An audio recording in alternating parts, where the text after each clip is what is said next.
A kú dédé wòyí. Mo kí ẹ̀yin bàbá mi, ẹ̀yin ìyá mi, ẹ̀yin brothers mi, sisters mi, gbogbo yín pátápátá ni mo kí láláìlólódì kankan. Orúkọ mi ò yí padà. Fún àǹfààní ẹ̀yin tí ẹ̀ ń wò mí ní ìgbà àkọ́kọ́, orúkọ mi ni Dr. Hafiz Abolade. Ojú tẹ́ fi ń wò mí, ojú náà ò ní fọ́. Etí tẹ́ fi ń gbọ́ mi náà, etí náà ò ní di. Porogodo ayé kò ní lù fún gbogbo wa jó. Tó bá jẹ́ àárọ̀ la wà, níbikíbi tẹ́ bá ti ń wò mí káàkiri àgbáńlá ayé, ẹ káàárọ̀. Tó bá jọ̀sán, ẹ káàsán. Tó bá jẹ́ alẹ́, ẹ káalẹ́lẹ́. Nǹkan tí mo mú wá fún wa lénìí, òun náà ni àsèjẹ kan tí a máa ń ṣe, tá a máa fi ń dáàbò bo ara wa àti ẹbí wa. Torí ayé ijọ́ wọ́n máa ń dásà kan, wọ́n ní atakóró wọnú àdó, èèpẹ̀ kò lè mú ọmọ rẹ̀ wọ́. Ayé ìsìn tátakóró bá ti wọnú àdó, àtòun àtẹbí rẹ̀ á kó wọn sínú àdó papọ̀. Ó ti yé yín? Ọ̀rọ̀ mi yé yín báyẹn? Ọ̀pọ̀rọ̀ mi ti yé ẹ̀yin olóye. Kí mo fẹ́ sọ̀rọ̀ nípa ẹ̀ lénìí ni pé Ọlọ́run ní jẹ́ ká rí àsìta àbọn. Gbogbo wa la mọ̀ nǹkan tó ń ṣẹlẹ̀ láyé òde òní. Báwọn ará bí bọ́n ṣe ń pa kúkúrú, òun náà ni wọ́n ń pa gúngùn. Wọ́n ń tẹ ẹ̀jẹ̀ aláìṣẹ̀ sílẹ̀.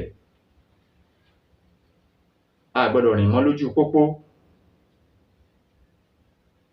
Ìbọn ni wọ́n fi ń dá àwọn èèyàn lọ́nà káàkiri, àwọn àtìláàwí, àwọn dáràndáràn. Ibi tá a láyé kàn nìyẹn o. Wọ́n ń wọ mọ́sálásí, wọ́n ń pààyàn. Wọ́n ń wọlé ìjọsìn, wọ́n ń wọ chọ́ọ̀chì, wọ́n ń pààyàn. Kódà ẹni tó ń lọ lórí títì gan-an tó ń travel, Ògún ò ní fi ẹ̀jẹ̀ wa yílẹ̀. K'Ọlọ́run gbà wá lọ́wọ́ àwọn ẹni ibi. A ṣáà rí lóríṣiríṣiríṣiríṣi tó ń ṣẹlẹ̀ káàkiri ìlú tá a wà yìí. Àwọn dáràndáràn, ó ti yé yín?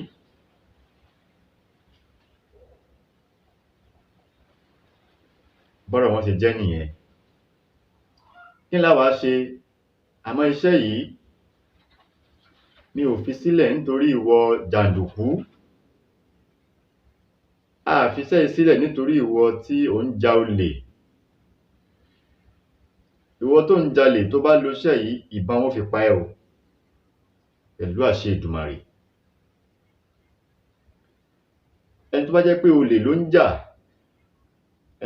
tó wá ṣiṣẹ́ yìí sára, tó rò pé òun ti ní nǹkan ìdáàbòbò nínú ara, Ọlọ́run ní dáàbò rẹ̀ bò ẹ́ o. Ipasẹ̀ ìbọn náà ni wọ́n fi pa ìwọ tó bá fi ń ja olè. Àmọ́ àwa tó bá jẹ́ pé a ṣe nítorí ara wa ni, ká fi dáàbò bo ara wa nítorí ìlú tá a wà yìí, ó ti ní agbára gan. Ẹ wo bọ́n ṣe ń ṣe fáwọn bàbá wa nínú oko. Ẹ wò ó. Kí la wá ṣe? Ṣé ìbínú Ọlọ́run ni ká pe eléyìí? Ẹ má jẹ́ kọ́rọ̀ mi pọ̀. Kí la lọ wá? Wọ́n ń pe kinní kan ní tàgírì. Ẹ jẹ́ ká lọ wá ewé tàgírì. Fáǹfààní àwa tí a bá dá mọ̀, màá fi hàn wá. Ṣé ẹ rí ewé tàgírì yìí? À á já, á wá gbó, á fọ́nù, á sọ́nù dáadáa. Á wá wá igbá ìbílẹ̀ tá a mọ̀ sí calabash onídèérí. Ẹ jẹ́ kí n fi ewé yẹn hàn wá fáǹfààní àwa tí a bá dá mọ̀. ewé tí wọ́n ń pè bẹ́ẹ̀ nìyí òun ni ewé tàgírì. Ẹ ti rí báyìí, ewé tàgírì ni a wá já á hàn lára ìyá rẹ̀, á hàn kúrò. Tó ti yé yín, bá ti wá ewé yìí tá a já tó pọ̀, a wá mú igbá ọlọ́mọrí tá a mọ̀ sí calabash bí àpèjúwe. Eléyìí ọ̀tọ̀ọ̀tọ̀ níyà wọn, igbá tó ń pè bẹ́ẹ̀ ni. Tó ti yé yín, tẹ́lẹ̀ tá a já tó pọ̀, a wá gbó nínú igbá yìí, a gbó, a fi ewé yìí a fi ra inú igbá yìí dáadáa, a fi ra, tẹ́ ti rí báyìí, a fi ra inú igbá yẹn dáadáa, a fi ra inú igbá dáadáa. Léwé tá a já, a ti sàn nù o, a máa sàn nù torí ó ṣeé ṣe kó ní òkúta, kí ìdọ̀tí wà lára ẹ̀. A gbọ́dọ̀ san ewé yẹn nù. A máa fi gbó inú igbá yìí, a máa fi gbó tí ó máa yọ omi, tí omi yẹn máa wà ní gbogbo ara igbá yìí, a fomi sí i. Tó ti yé yín, bá ti wá gbó, a lọ wá rice tá à ń jẹ nínú ilé náà ni. Nígbà tá a ti gbó, tá a ti rí omi lára ẹ̀, ẹ jẹ́ ká fomi sí i. Ẹ má jẹ́ ká jẹ́ omi yẹn kó pọ̀ jù. Tá a bá máa lò ó, igbá tó bá fẹ̀ bí irú eléyìí báyìí, tó ti yé yín, pé eléyìí fẹ̀, ó máa gba ráìsì yẹn dáadáa. Àwọn ọmọ ìdérí leléyìí o, kò ń ṣe ìyá o. A ti lo ìyá ẹ̀ ni. Èyí tó bá fẹ̀ tó báyìí, òun ni kẹ́ ẹ jẹ́ ká lò. A máa wá bomi sínú igbá yìí pẹ̀lú ráìsì yìí. A lè gbé sórí gas, a ní fi iyọ̀ sí o. A lè gbé sórí pot. Tó bá sì jẹ́ pé hot plate náà ni à ń lò, a lè gbé sórí ẹ̀. Ẹ jẹ́ ká fìdérí ẹ̀ dé. Nígbà tá a bá ti ṣe tán, ká fi dé pa, ká wá gbé kaná, ká bomi sí i. Pẹ̀lú ògo Ọlọ́run, igbá ó máa ṣe ráìsì yẹn jiná. Tí ráìsì yẹn bá ti jiná, ẹ jẹ́ ká jẹ́ ká bù fún ọmọ wa, ìyàwó àtàwọn tá a bá tún nífẹ̀ẹ́ sí, tá a jọ ń gbénú ilé. Bó ṣe jẹ́ nìyẹn o. A ní rógun àsìta àbọn, stray bullet, a ní rí. A ní rógun àsìta àbọn. Ọlọ́run á máa fi ìṣọ́ rẹ̀ àtààbò rẹ̀ á máa fi bò wá. Aburú ò ní ṣẹlẹ̀ sí wa tọmọtọmọ. Tógun bá ń bọ̀ níwájú, kò ní bá wa. A ní bá. Tó bá ń bọ̀ lẹ́yìn náà, kò ní bá wa. A rí rí ń gbé sọnù bí ò sí bí ọmọ. Àtèmi àti ẹ̀yin, n ò ní dúró ìṣẹ́jú márùn-ún fún èèyàn kankan nínú wa. Ẹ jẹ́ ká gbìyànjú iṣẹ́ yìí wò.